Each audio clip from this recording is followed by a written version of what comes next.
last part, where we come back to where we began. Now, I don't know how many Jesuits there are here. Does anybody get a Jesuit education? You did. Good. Just war theory. They're all over it, like white on rice. Right? You're smiling. You know what I'm talking about. It's a sort of Catholicism's contribution to military science. Proportionality. What is that? By the way, it's a legal idea, so pay attention. You can sue somebody with this, sort of.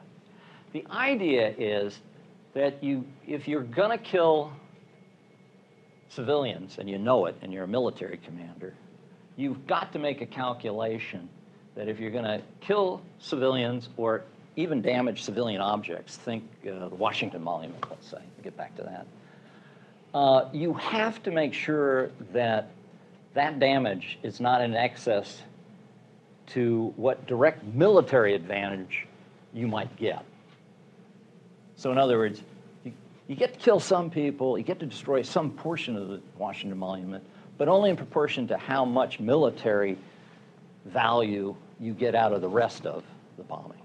And if it looks like all you did was just kill civilians or the Washington Monument for no other purpose than that, it violates the principle of proportionality. Now, that sounds almost scientific. Almost.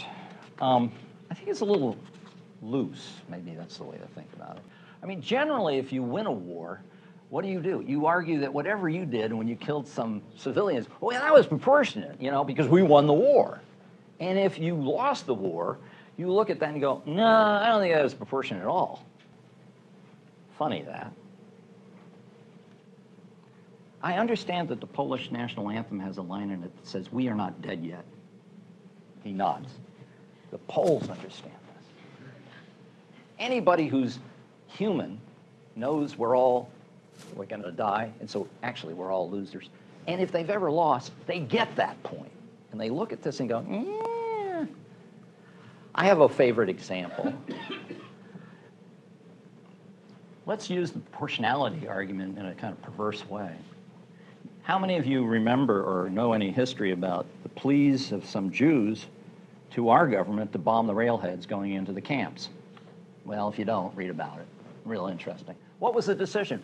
Nah, we don't want to do that. Why? Well, the relative benefit of that to ending the war isn't as great as bombing cities.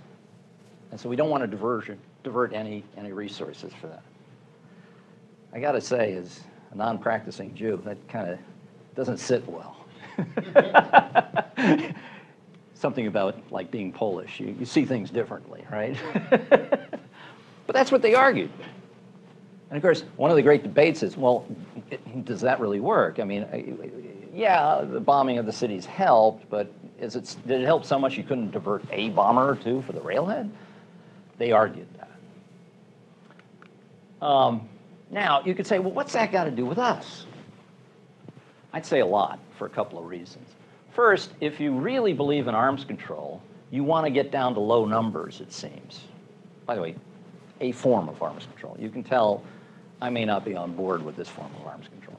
But certainly if you go to the places that say we're in favor of arms control explicitly, normally they'll talk in these terms. Let's get down to low numbers. In the Obama administration, there was something called the deterrence-only strategy option. And that was to get down to 500 warheads. And it was aiming US warheads at a narrower range of targets related to the enemy's economic capacity. Talk about obfuscation. What is that? What is it? People. Cities, urban centers. Oops, wait a minute, I thought we got away from that.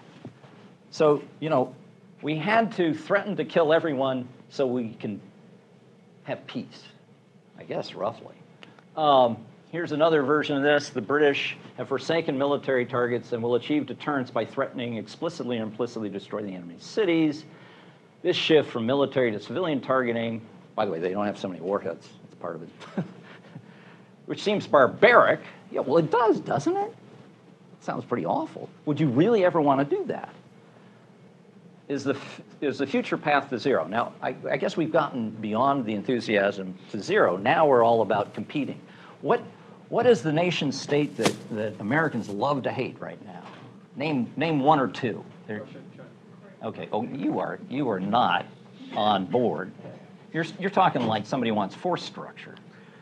What do most Americans care about? Not Russia or China. What do they mostly care about? Iran.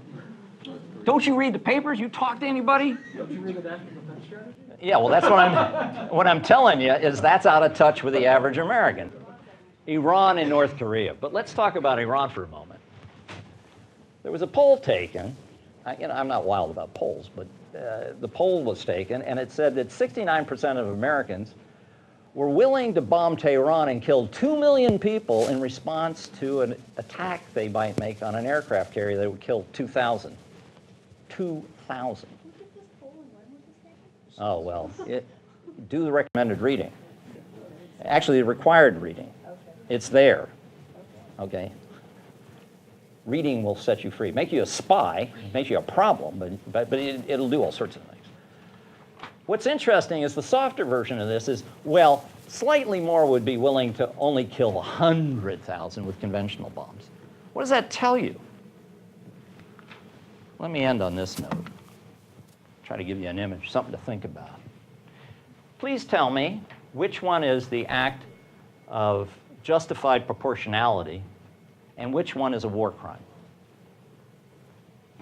One is Auschwitz, one is Dresden. Can you tell me which is which? Which one is which? Couldn't tell you.